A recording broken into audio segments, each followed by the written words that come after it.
The universe is a poem. Even the language tells us that the universe is a poem. Uni means one, verse means poem. The entire universe is a poem. So what does that make us? We're lines in this poem. We're metaphors and similes in this poem. And all these lines engaging each other, contrasting each other, complementing each other, and making this grand poem. So the question is, what can you discover about yourself in this poetry? Welcome to the inaugural session of Introduction to Cham Poetry. I'm your host for Resurrected Writings, Farida Haji Nanlu. And what I just shared with you, I want to credit the contemporary poet Amir Suleiman. If you don't know him, please check him out. He is a Harvard Fellow, a well-known deaf poetry jam artist, a highly well-known intellectual lyricist in both the Muslim world and outside. I want to thank everyone who has joined us this evening or morning, wherever you are, depending on your time zone. While we may not be together in the same space, we are together in the same time. So I'm grateful for the power of technology in that sense. Happy to say we've maxed out our virtual room with about 100 attendees registering for this call from all around the world. A special salams to the Cham community in Seattle, Orange County, Australia, and a warm welcome to the academic community, including University of California, Berkeley, Cornell University, Temple University, University of Sydney, University of Melbourne, McNeese State University, Yale, and New York's University. We really appreciate you finding interest in this topic. I want to address the obvious. You're all set to mute, but feel free to use that chat function of the Zoom to pose any questions. You can type a message into the chat box or click on the drop down next to you if you want to send a message. Tonight's topic is quite niche, and finding like-minded people may not be common where you are, so feel free to also use this to connect. You know, this presentation on the Introduction to Cham Poetry really started as a casual question. My background is in technology and economic justice, so I'm clearly not the subject matter expert on what we are about to share tonight. But I did have a question. Do Cham people have a literary tradition? For most of us who are Cham, our lived experience has primarily been around the food we eat, the clothes we wear, and the series of weddings we attend every summer. But do Chams have a literary tradition? Do we have an intellectual tradition?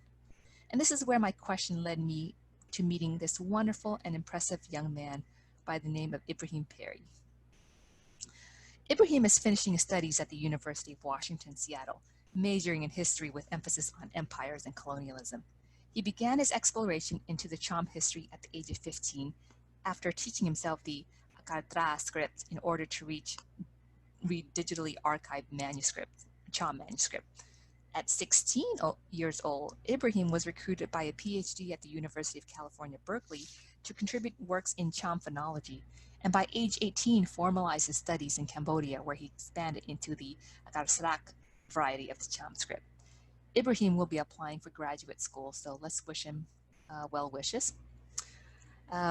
I know we have a lot of content to unpack, but given this is our inaugural session, let's point out that this is really meant to be an introduction and will hopefully get our youth who are joining online right now the sense of excitement to further explore their identity and their origin. From a lens, the lens of Cham poetry and literature. That means we'll start into the history of Cham literature, how it's organized, relating it back to our lived experience, and then ending it with takawon, a type of Cham verse per se. So Ibrahim, take it away. So we're going to go ahead and move right in. For us to even talk about Cham poetry, we kind of need to talk about literature, what it is. So what is literature? Well, if you go to school in the United States or any Western country, you have to take a course on literature. You have to study, you know, the classical works of your society. You're looking at Mice and Men, if you're in America, To Kill a Mockingbird, maybe some Moby Dick, something along those lines. And those works are important because they have lasting cultural impact. people know what they are. They talk about maybe a particular time in history that's culturally relevant. And so they're impactful. But what happens when you come from a culture or society that does not have a written tradition or has lost connection to that written tradition? Then do you have literature? And that's where we come with oral tradition. And oral tradition is basically the same thing, right? You're passing along that type of culturally relevant information orally instead of through writing. And it has to do with having that disconnect. If you can no longer read and write in your traditional script, or you never had one, then oral tradition is very important. And you see this with all sorts of cultures. And so that's where we're distinguishing here between written and oral tradition. But that doesn't mean that they're not both literature, right? If literature is work that has lasting artistic merit, cultural impact on a society, then it is both written and oral. And we really see that with the Cham community.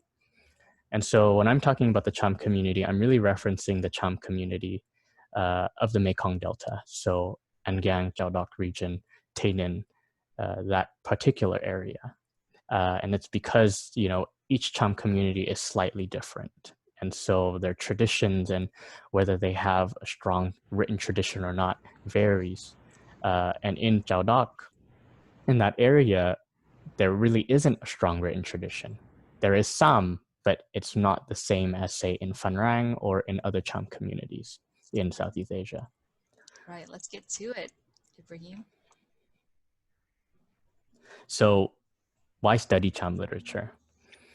In the past, much of Cham history has been done by others, outside sources, right? The stuff that we read that will talk about early Cham history is mostly done by colonial scholars who were coming in during the French colonial period, who were were children of the 19th century, who,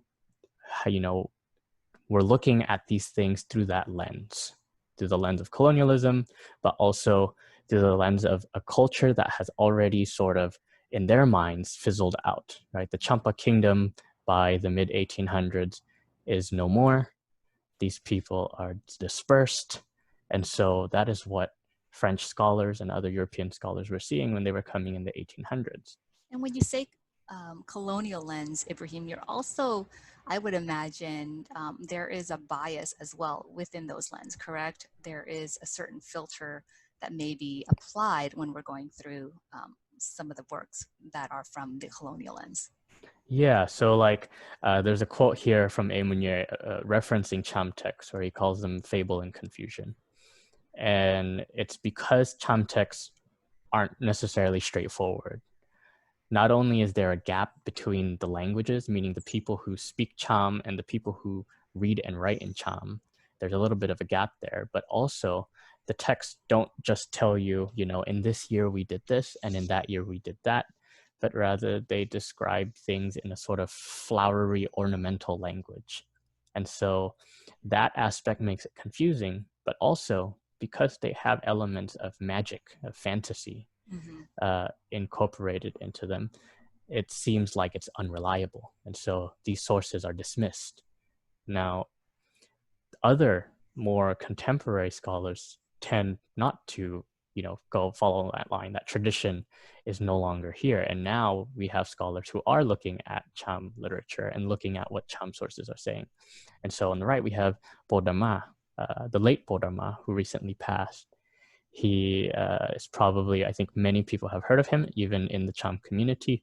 Most people know about him as a figure who really pushed the boundaries of Cham scholarship. He talks a lot about later Cham history in Panduranga after the 16th century onwards.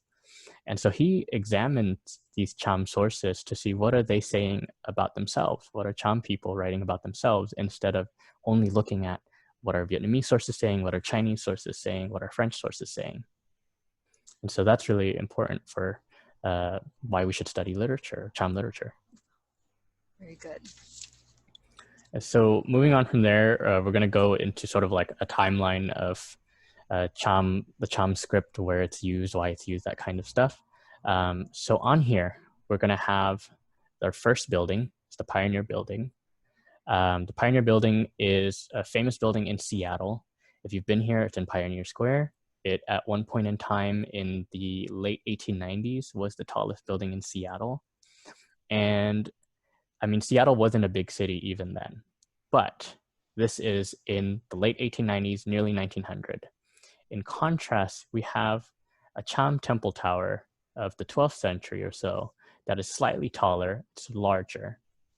And so we can see not only that the Chams were able to accomplish quite a bit a lot earlier on, but that they did so. And the reason that this is being brought up on a topic about literature is when we talk about Cham literature or Cham writing, Cham scripts, we usually talk about inscriptions or manuscripts. So things that are talking about religion, things that are talking about historical events like victories over a certain enemy or being conquered or something like that. It's usually recording something like that. We don't talk about, well, did the Chams record other things? Did they have a manual, per se? How did they pass along the knowledge to build temple towers? How did they pass along this type of information? Was it strictly by oral tradition or by learning from a parent, or was there some writing involved as well? How did they maintain this type of information? And we don't know. And Right. so that's That's right, something that, Ibrahim. If architectural achievement is an indication of societal progress, we can always think about how it affects people also at the personal level, right? One can imagine the use of space and use of materials and, the design, things like that, which requires a society with a really rich intellectual capital and cultural production, I would imagine. And so I think about, I'm sure as people are listening, we always think about Chams being tribal, and we've reduced that to very um, rudimentary progress. But the reality is, we have a very rich history with, in this example, an indication of rich societal progress, I would imagine. yeah. So where are we going to next, Ibrahim? So we're gonna go take a little bit of a trip. Here we're leaving Seattle, where I think a majority of you are, and we're going to what you can consider the old sort of homeland per se, central Vietnam, Hue, Da Nang area, Quang Nam region. That part of Vietnam is where a lot of the oldest Cham temple sites are, inscriptions and whatnot. A concentration of a lot of earlier Cham sites are in central Vietnam. And if you talk to older Cham people, they'll usually say stuff like, oh yeah, Champa was in central Vietnam, over there, far away from where they are coming from in Chao Dot.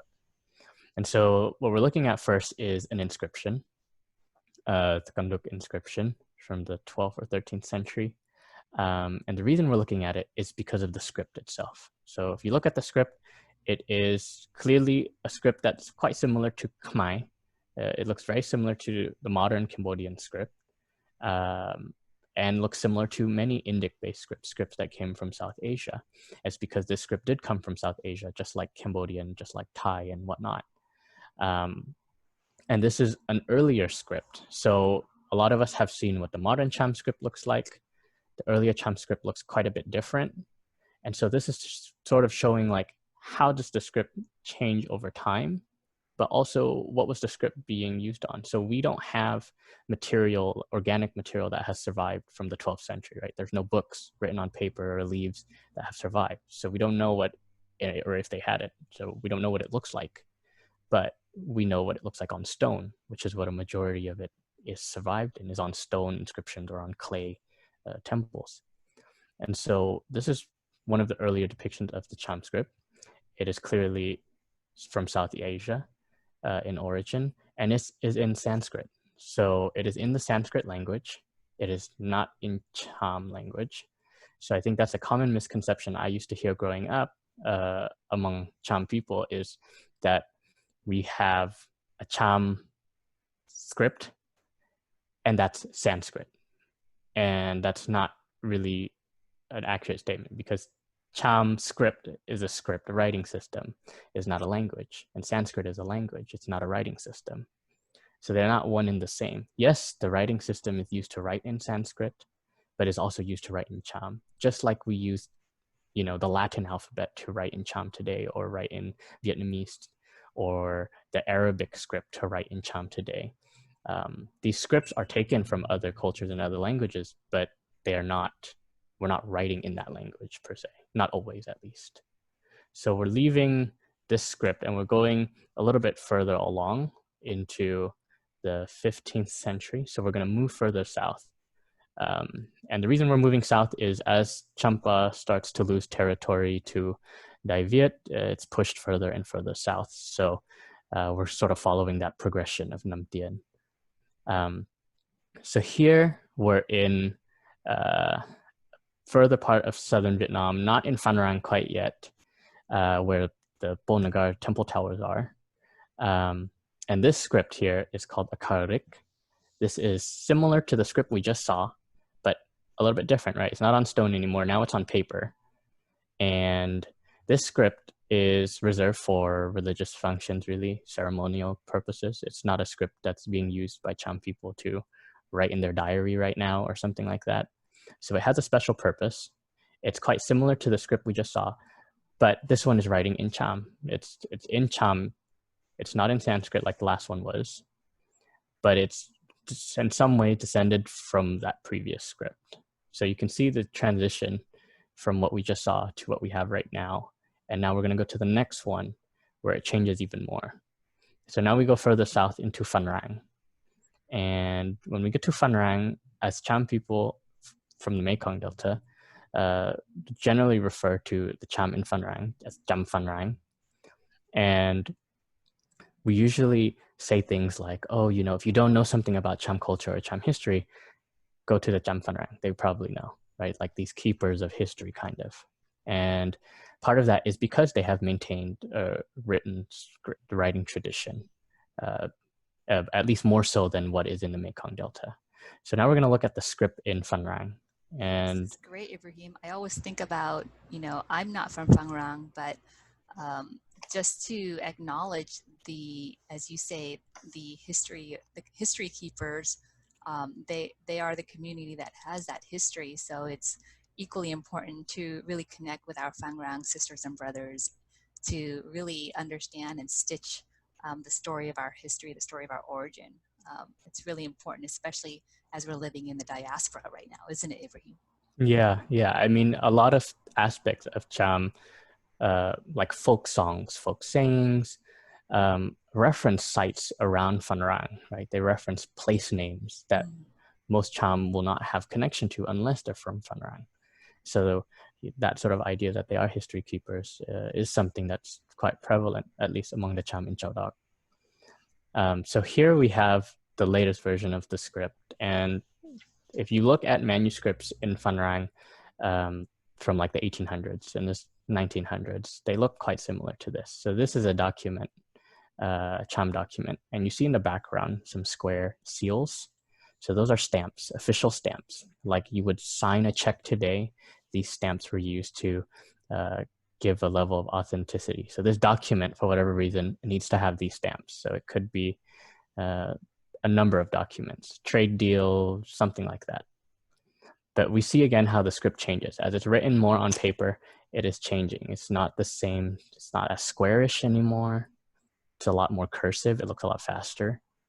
So it's changed. And also, this is more Cham. So it's not really writing in Sanskrit anymore. It's really just writing in Cham. So we're just sort of changing over time. And so we're going to move a little bit further now. So we get towards today. And again, we're going to move south. So we're going to come to the Mekong Delta. And that is where most of the Cham community of Seattle is from this An Giang region. And we're also looking into Cambodia. So the Cham community, at least the Cham community here in Seattle, is really from this area along the border of Vietnam and Cambodia. Some Cham in Seattle are from Cambodia proper, but a good chunk are from Vietnam.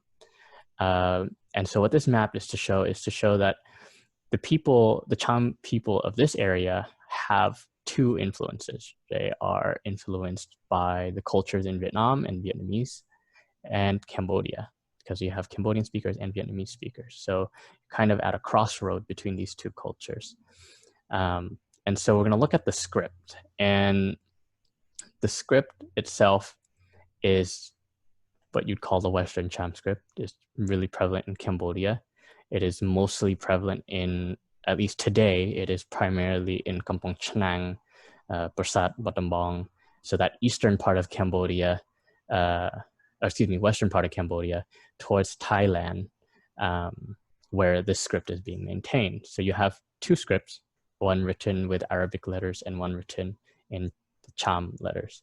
And the Arabic one, called Jobi, is something that's still used even in Chao Dok. I remember as a kid, and I'm pretty sure Mga Farida remembers as well, learning the letters. You learn the regular Arabic script, and then you learn additional letters to learn in Jobi and Cham. Absolutely. I remember in the early 90s, and I know your grandmother, you know, everyone was really together every summer learning the Jawi. And so I think the Ong Tuan that helped us. And what I remembered was they said it was Arabic letters, but there were other letters in addition to it, right? We had more letters than the Arabic letter. We had the ng, Mm-hmm. the che, and the pe. So Mm-hmm. some of those letters you can also see in the Farsi language. So it was really curious for me to call it Arabic when we seem to have more extensive sounds in our language. Yeah, so it's adapting the Arabic script to fit the Cham language, just like the earlier Chams did with the Indic-based script that was used to write Sanskrit, to adapt it to write in Cham. Cham did the same thing with the Arabic script. So today's Cham community, most Cham will be familiar with Jawi because a good portion of them are Muslim. But there's still that community that I mentioned in Kampong Cham that maintains this traditional script, similar to what is in Phan Rang, that Indic-based script. And they're quite different, right? They're different systems, they're read differently, and they kind of record similar matter. So we'll see that in a bit, that the Cham Jawi script is still being used to record traditional like Cham sayings and Cham folk tales and that kind of stuff, just a different script. All right. So where are we now? So just we're going to look at sort of what the Cham language family belongs to. So most Cham people will bring this up quite a bit, that we have a lot of similarities with Malay as a language, right? We count quite similar, we have similar words, and we never really ask why. Why do we share these characteristics with Malaysian? Well, because Cham belongs to the Austronesian language family. It's a large language family. The world has many of them. And Cham is part of the Austronesian one. And that language family includes Malaysian, Filipino languages of Polynesia, like Samoan, Fijian, Hawaiian. All of those languages belong to the same family. So at some point, some very far distant past, they had a common ancestor, right? But what is not part of the family, which is really important, is Vietnamese and Cambodian. And so as Cham people, we usually think, well, you know, Vietnamese and Khmer people are quite close. I mean, they're not necessarily similar, but they're close. And we see that in our language because we use a lot of the same words at times, but they do not belong to the same language family. Additionally, Sanskrit is a different one, belongs to the Indo-European family. So you see that Cham is getting all of the influences, but also shares core features with these languages of the Pacific. You know, this is the slide that actually gave me an aha moment as well. And I never really thought about Vietnamese and Cambodian language not being part of the Cham family just because we're physically so close. And so for me, this was quite the new information. So thank you. So, all right, so let's go to the next one.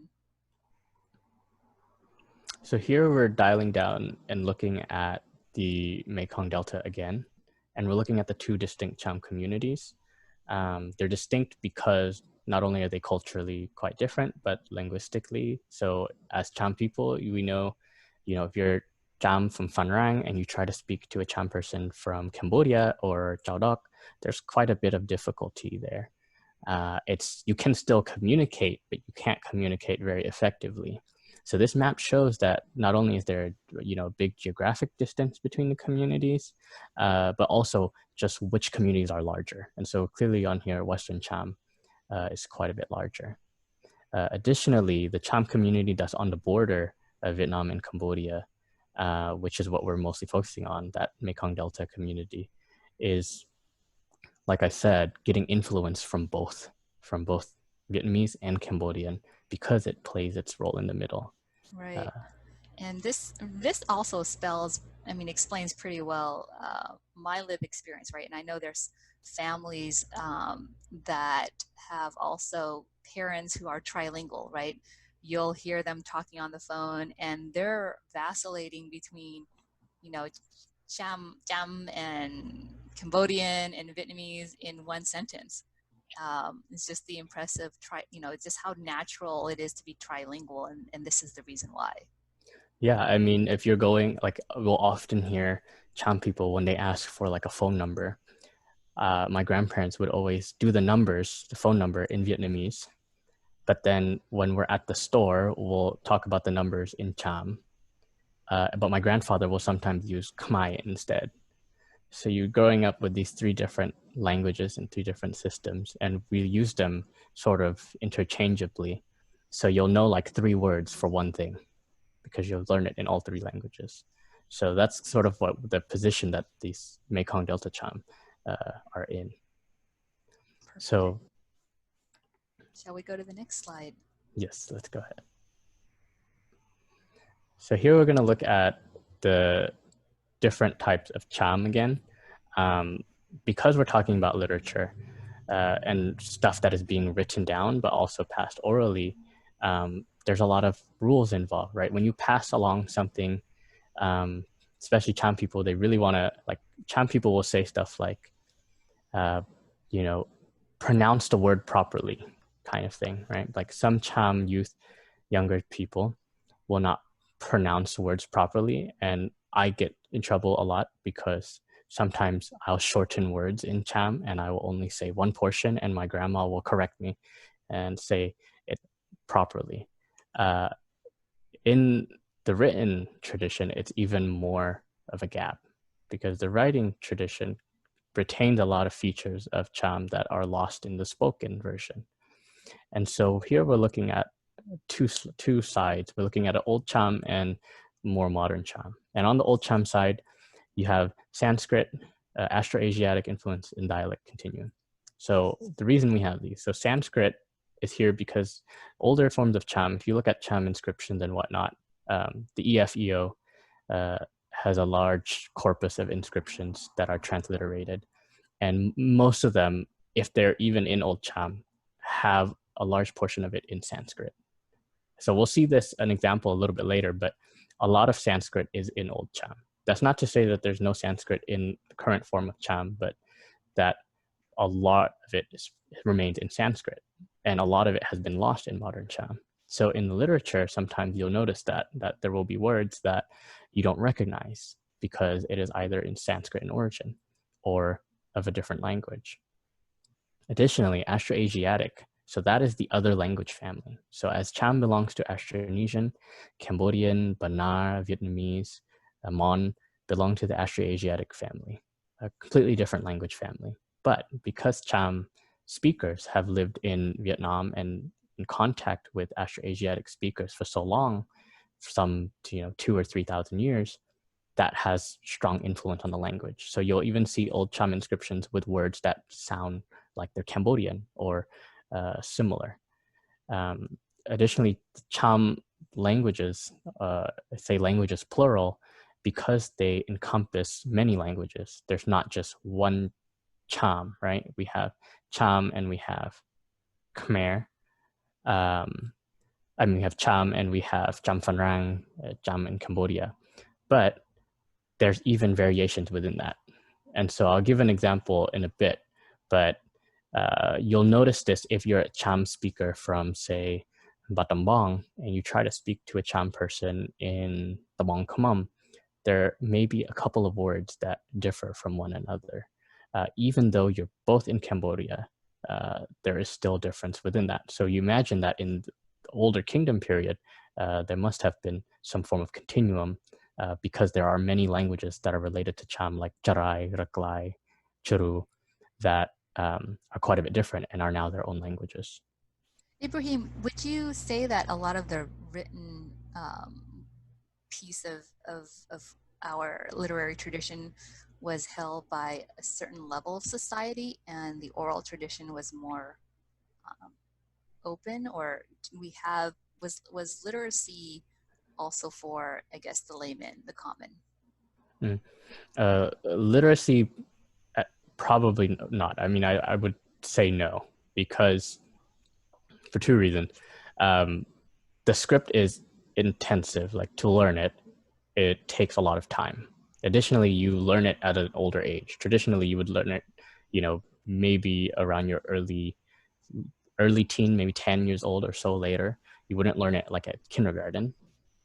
And so to give up that labor, for a family to say, I can give up my child's labor to go do this, they have to have the means to support themselves.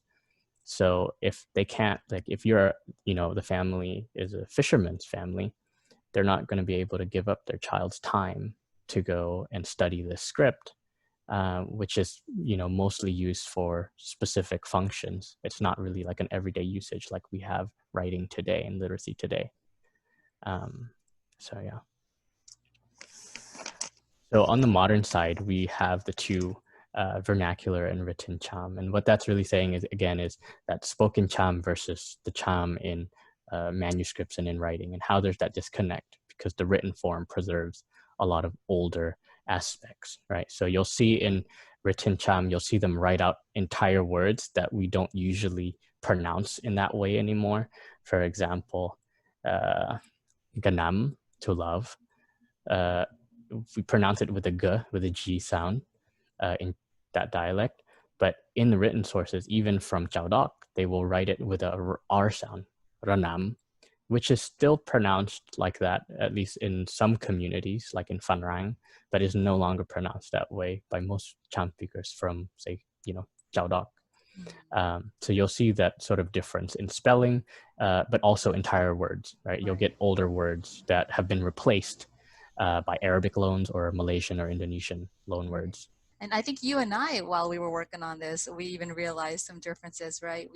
You said te and I said te, which means car, right? Yeah. So it's amazing the variations, and so really a rich and varied oral tradition that we have here.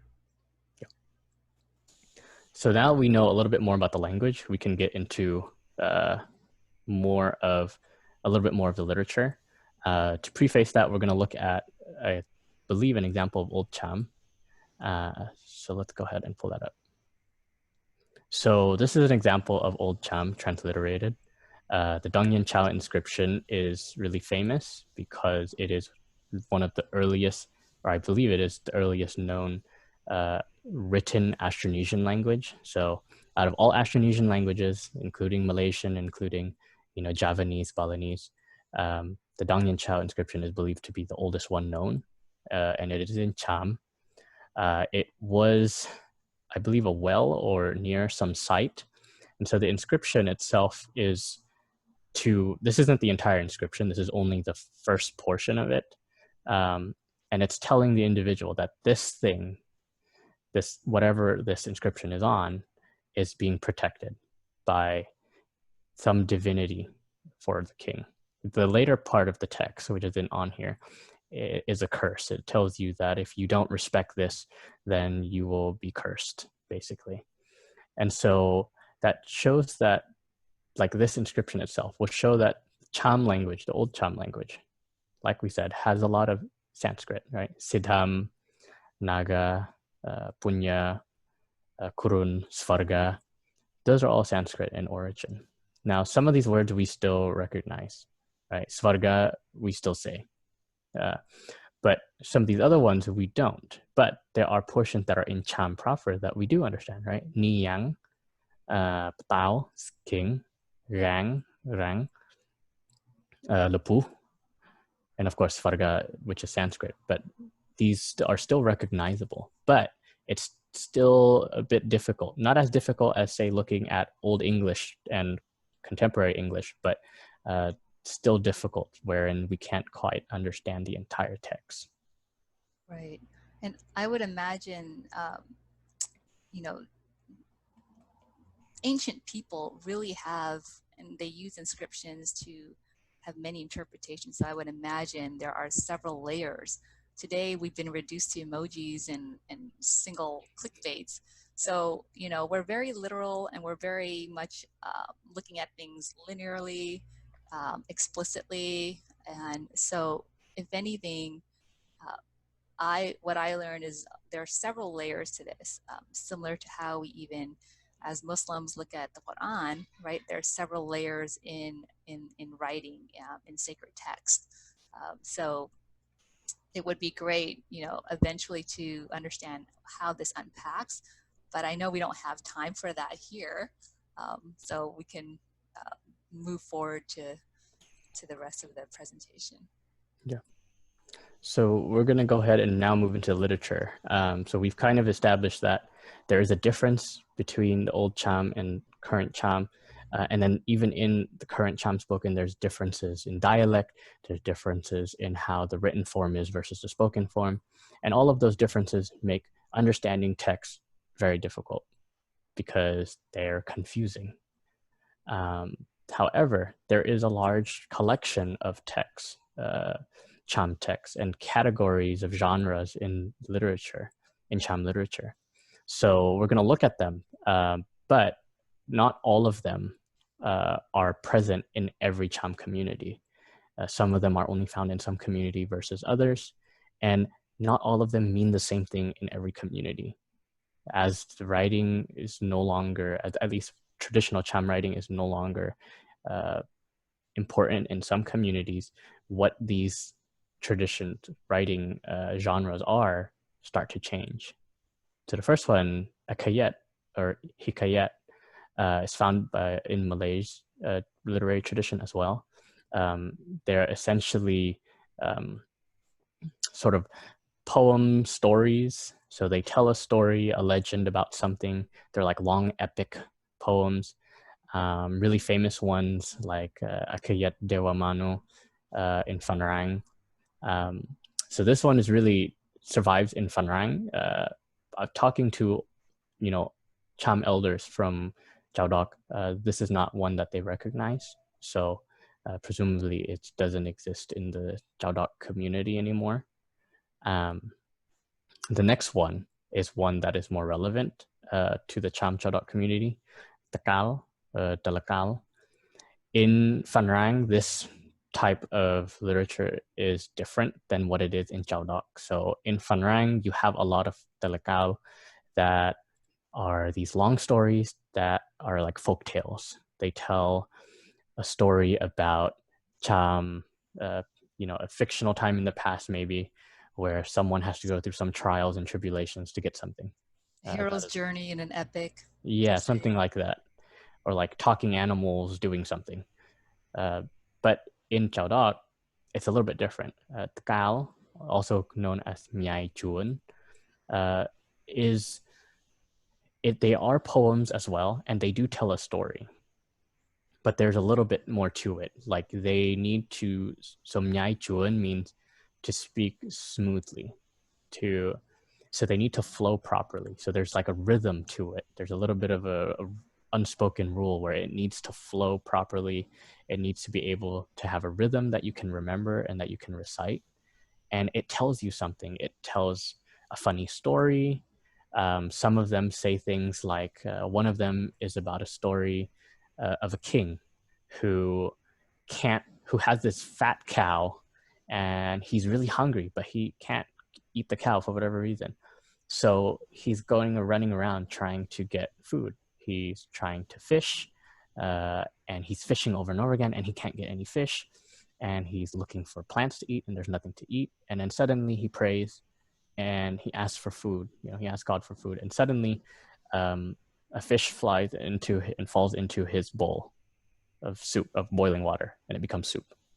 And that poem is supposed to be funny. Like, this man is doing all of this, and he suddenly gets what he wants when he prays. And so that's kind of like what they talk about. It's not an actual event or anything like that, but it is a story to impart something. So a good example, this isn't something that I wrote. This is an elder from the community wrote. But it goes, Tangwe atien, pohpunoi kungsiam, kungang gru ilmu. So the ending of the first two stanzas rhyme. Tangwe atien, pohpunoi kungsiam, kungang gru ilmu. Hatian and Sam are supposed to rhyme in this poem, a short verse. And what it's telling you is, listen, friends, these words are good. You should listen to this advice and be taught this culture, basically. And that's sort of an example of what Takal kind of is and what it sounds like. They can get really long or they can be very, very short. The main thing is that rhythm. So would you say that our elders now have quite a bit of tkal to share with us that we can take advantage of and probably ask them for more of these stories to document? Yeah, I mean, a few of them, like there was a competition a couple of years ago in the Cham community in Seattle where some of the Mai Mai were reciting Takal at this mosque. And they had a competition who could recite the best one, essentially, what sounded the nicest. So there are quite a few, and some of them are historical. My grandfather used to tell one that began as, it was, let me see if I have it. Min mang chabang lakayaw is the first line. And in this one, Min mang is a spider. And my grandfather used to tell this poem a lot when my brother and I were very little. And it was about a spider that Chabang Lakiao is to set up like a net, a web in a tree. Right? And he couldn't remember the entire poem, so I can't recite all of it for you. But the gist of the poem was that this spider named Min Mang was watching Cham people. This in a tree watching Cham people. And this isn't a happy poem, it's kind of sad. And it's looking at the Cham people as like surveilling them. And one of the lines is that there is a bird, and if you have a bird, that you should be careful, because if your bird is too loud, Ming Mang, the spider, will hear it and go under your house and sort of like listen in on you, watch you. And if you have a baby boy, you should hide him, because if Ming Mang knows, Ming Mang will get your baby. So it's like my grandfather used to say it, and it used to make us scared of spiders, because it kind of makes you feel afraid, like these spiders are going to get you, is what the poem is basically telling you. It's really interesting to reflect on that, because I'm sure a lot of that, just like I would remember the purpose of Ring Around the Rosies and things, like it must have reflected a sense of security for the people at that time. I'm not sure, but I would just, curious, like a lot of what you're sharing is things to impart some story, but to me, it sounds like there's also an expression of what was going on at the time as well. Yeah, I mean, someone posted it in the chat that it was a song. Yeah, he would like sing it sort of like rhythmically. Mm-hmm. And Ming Mang, I didn't know this at the time as a child, but if you study Cham history, Ming Mang is really famous as the Vietnamese emperor that took over Panduranga.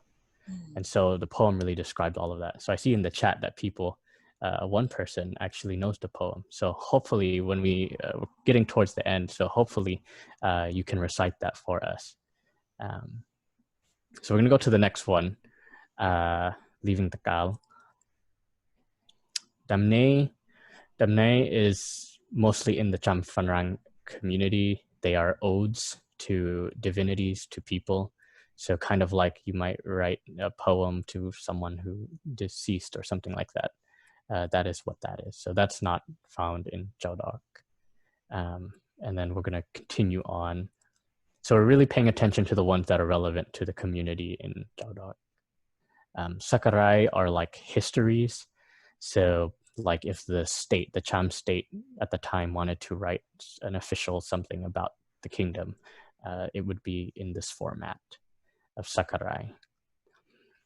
Then we'll go to the next. So Arya or Paganuh. So Paganuh, Arya is what it's known as in the Phan community.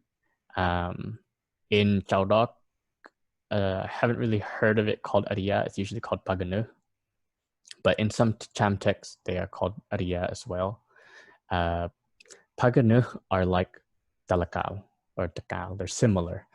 They are these long lyrical texts that someone would recite that are supposed to impart some knowledge. They're supposed to tell you something about the past.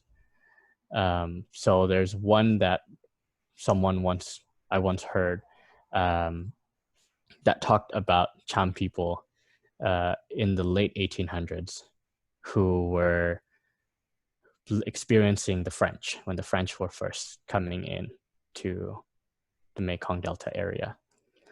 So they tell you lessons, essentially. It is still a kind of poetry like Takal, but slightly different in that they're not like they're talking about more realistic events than simply Takal. Mm-hmm. And one of our participants mentioned that Varuna is about love. So there must be a lot of emotional intensity in this inscription, right? Or in this category. Yeah, my grandparents mentioned before that when my grandmother was pregnant, that her mother told her, when she was pregnant with my father, that my great grandmother, my maika, told her that she should listen to Paganu, somebody recite Paganu at night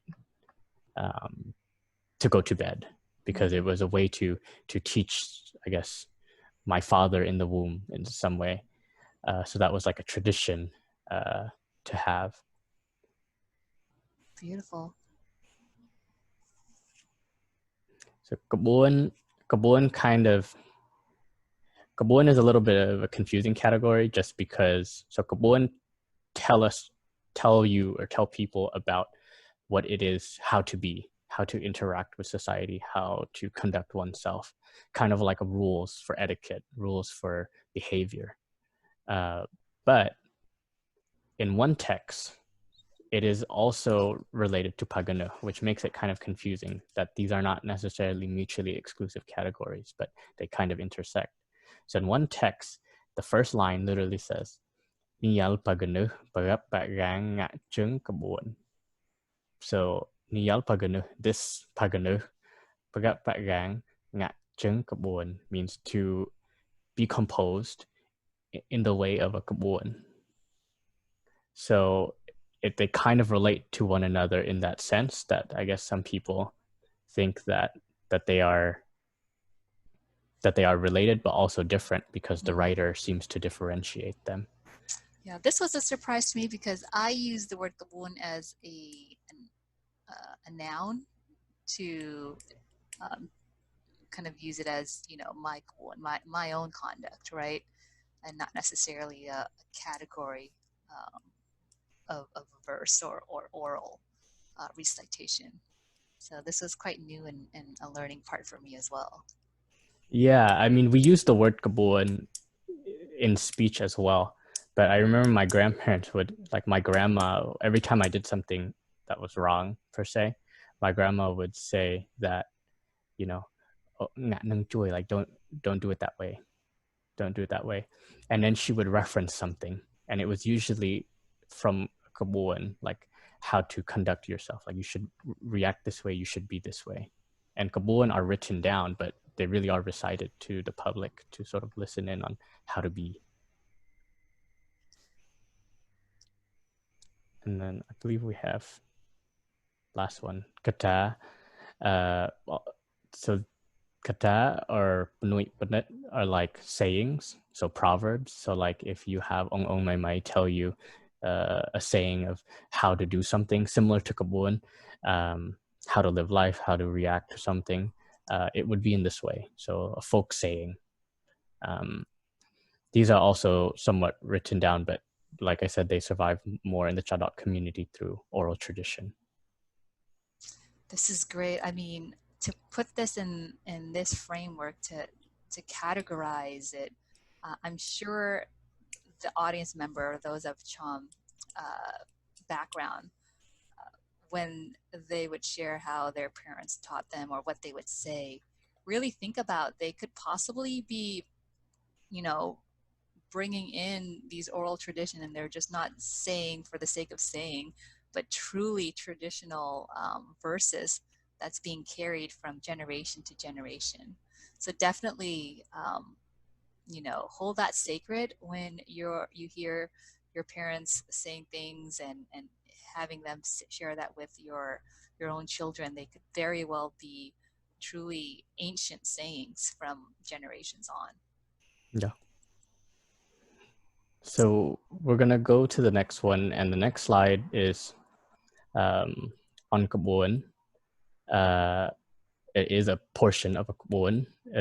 It's called Pta Adat Lakai, so teaching the rules or behavior of men, laws of man, how to be.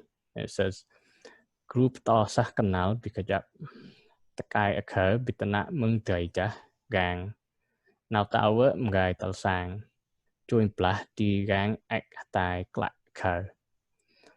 And it's telling you that you know you need to learn, like this is something that's going to be recited to people by an elder of some sort, and it's telling you that you need to remember this information you completely, like that they remember it in your mind, and to understand that this information is like it should be important to you, and that you know no matter where you go, if you go anywhere, you will have to come home at some point, and not to follow or not to copy people who are throwing away this advice, like who are not listening to this advice, who are not listening because they are discouraged. So it's kind of like a warning, something like your parents will lecture to you if you're doing something, you know, that they don't agree with. Hmm. Lots to unpack there as well, I would imagine. Was there a lot of travel between the tribes? Any journey of anything that you know of in Cham history, Ibrahim? What do you mean by travel In terms between? of, do the Chams move from visit other tribes, or are we typically insular in our own tribes? It just, this poem seems to talk about a journey, and making sure that that journey, and it could be physical, spiritual, or emotional, but whatever that journey is, that you come really with a certain wisdom and being able to decipher right from wrong, correct? Yeah, I mean, like the Cham, because the Cham community is a diaspora and has a history of living as a diaspora, there is quite a bit of travel per se between different like communities. But I wouldn't say we're necessarily tribal. Like we don't. It's more divided along lines of religion than anything, and maybe a little bit of language too, but primarily religious community. So the Cham community in Seattle, it is. I mean, it is a Muslim community as well. Uh, but the Cham people that are part of that community are not simply from Chowdok. They are also from Kampong Cham, the Bong Kamom. There are even some from Phan Rang.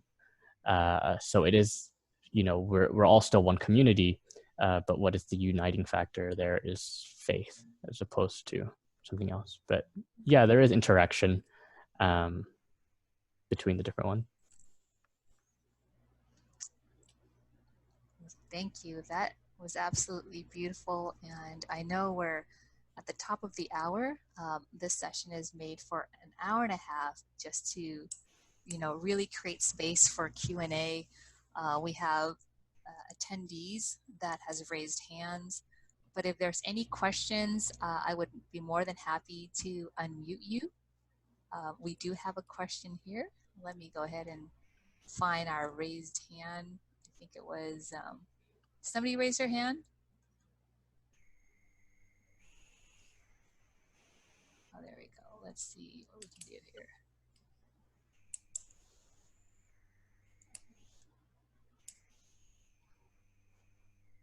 Trying to find that hand here. There it is. All right. Okay. Sarah This is D. already? Yes. Yeah. So, yeah, I have to, not exactly a question, but yeah, it's just a couple things, right? So I want to elaborate a little bit more on the poem, and also, did you know that there's a lot of wealth in terms of folk story and all the story that's been kept in our elder in Seattle, especially your great grandmother, this Maine. You know, back I think she passed away around in the 80s.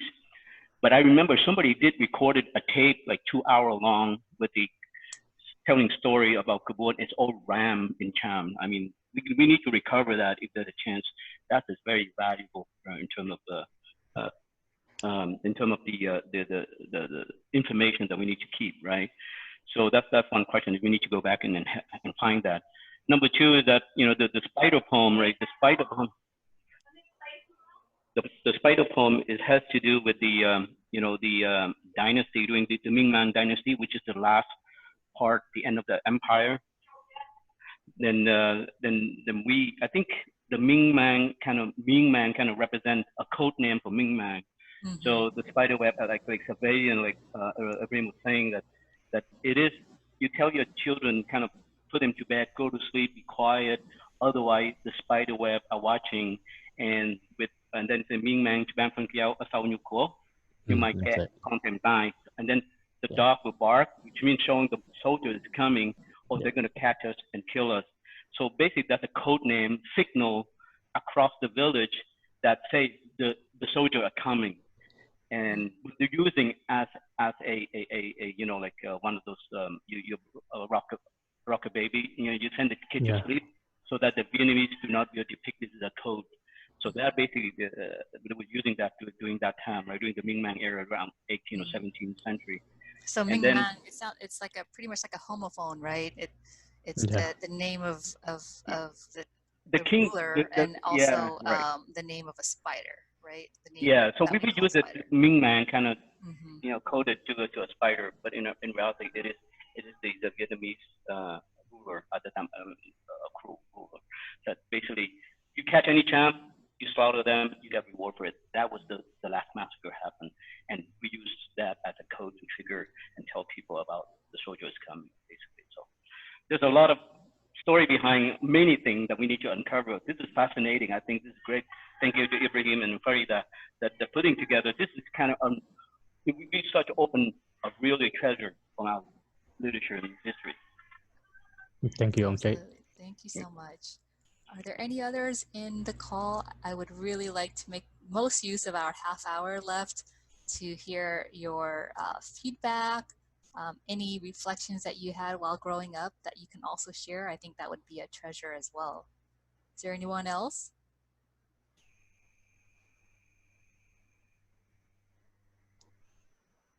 Oh, we have one more.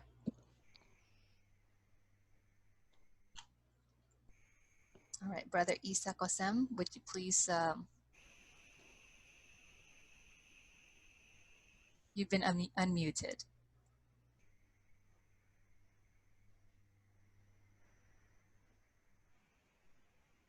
Brother Kosem, do you have something to share? Okay, we'll try him again. Is there anyone else in the audience? Well, I'll give it another minute, but I just want to also thank you, Ibrahim, for really putting so much time. I think your background already is super impressive. The fact that you spent your own time and money to really go through and search, you know, just following the path of your origin story and to build skills that's so valuable for our community. You know, as you say, those that can write history will write your history unless you end up writing it yourself. So I encourage everyone in this audience to continue to support works like this. Ibrahim's just beginning, and I believe already you have a network that can also help, you know, bring in the information, and hopefully our elders will also be able to contribute to the treasure. So thank you for everyone. Oh, I think we have, do we still have another? Okay, well, inshallah, we'll see each other again. I thank you so much for participating. You all will receive a survey, and I believe we recorded this message, or this Zoom session, but I recorded it right when Ibrahim was starting it, so I didn't record at the beginning. But I'm sure the content will be valuable for anyone who came in late and who may have missed portions of it. So thank you so much. Oh, Isako-san, did you have something to say?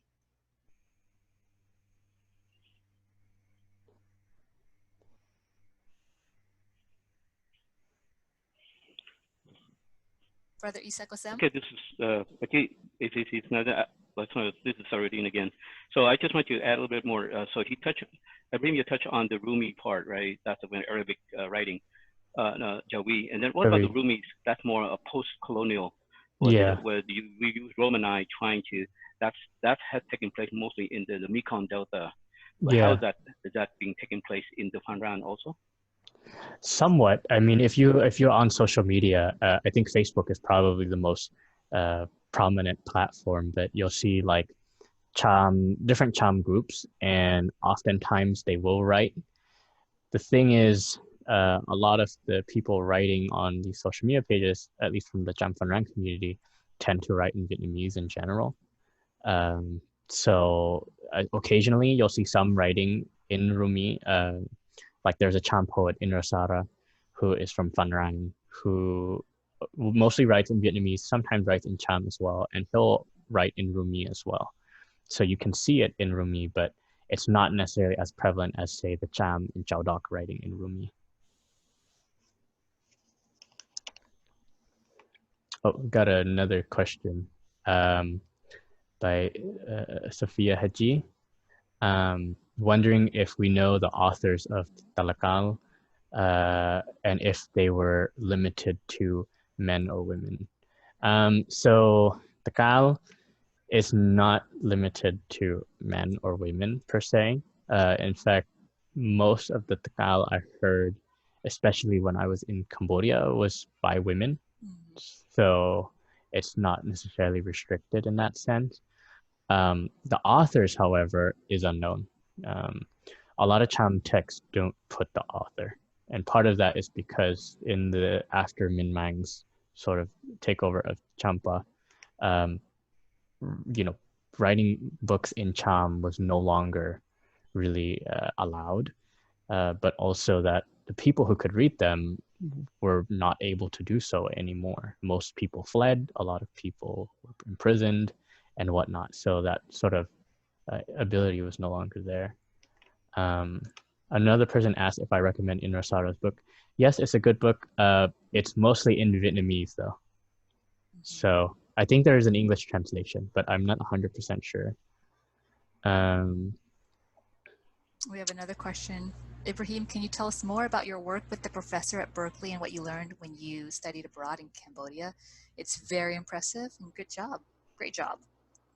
So the one with Berkeley wasn't really like, it was more so someone was doing their PhD on Cham, the Cham language, studying linguistics, and they asked me to connect them not only with Cham Phan Rang speakers here in Seattle, but also recite phrases and whatnot to help with the analyze the phonology of the Cham language. So it's really listening to the sounds of speaking Cham. What did I learn when I studied abroad? So I went to Cambodia for 4 months.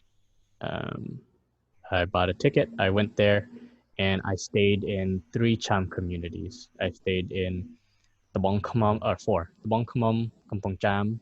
So those are near the border with Vietnam.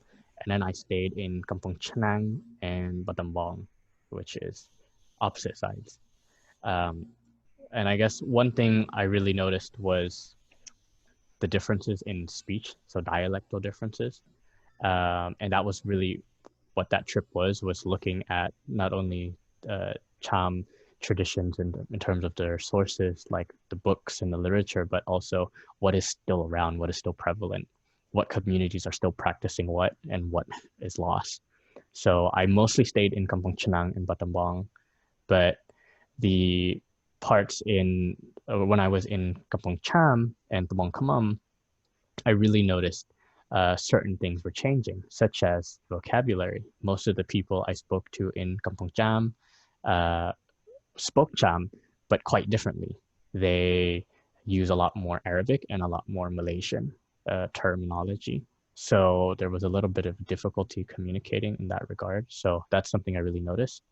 As well as when I was in Battambang, was difficulty communicating with younger folk as opposed to older folk. So in Battambang, I actually had to use a Cham translator when I was speaking to younger Cham people. So when I was speaking to young Cham people in Battambang, I had to use another Cham person who could translate what they were saying from their dialect of Cham into their dialect of Cham. And the person I was talking to was from Kampong Chhnang. But when I was speaking to elders, I had no issue communicating. And part of that was because of the use of a lot of Khmer words, but also just the accent is very different. So there's a lot of difficulty understanding one another. Well, the other one is, will you be writing your own book? This entire lesson today was very resourceful. I think the youth would really appreciate something like this. And maybe, inshallah, someday along the line. Right now, it's getting through university and learning as much as I can. Yes, of course, you have that humility in you, right, with regards to your growth. And that was definitely the impression I experienced while working with you. You have a full wealth of knowledge, but you continue to really be humble with your knowledge. And that's a great attitude, because you will be able to attract so much more and be able to share that more. So thank you so much. Thank you. All right. Any more questions? This is great. Don't stop. I see in the chat David Paulson asking about if we know of any Cham texts or works to put into children's books. There are a number of Tagal that could be written down. Like I've never seen them written down. I've only heard them from elders recite them. But I suppose we could probably do a project of going through the elders in the community and asking them to recite Tagal and then writing them down and putting them in a book format. So that's probably something that can be done. Some of them are very long. So there's probably a good number of stories that can get recorded. And Isako-san finally was able to share. He writes, there are several Latin Cham writing systems. The one that I'm working on is called Rumi Basa Cham. It is specialized for Cham in the Anjing Chaudok. I have a Facebook website for that if Cham people are interested. Thank you. What we'll do, if you can share the Facebook, we can also send that as a follow-up to everyone that's registered here in this call. Yeah, I've actually looked at Mr. Kosem's Facebook page on Rumi, which is very nice because, like I was talking about earlier, Chaudok Cham is a little bit different from the other ones because it's borrowing from both Cambodian and Vietnamese at the same time. So some of the pronunciation is very different, and reading Rumi for other forms of Cham, like in Phan Rang or in Cambodia, is a little bit difficult to understand sometimes. Absolutely. All right. Are there any more?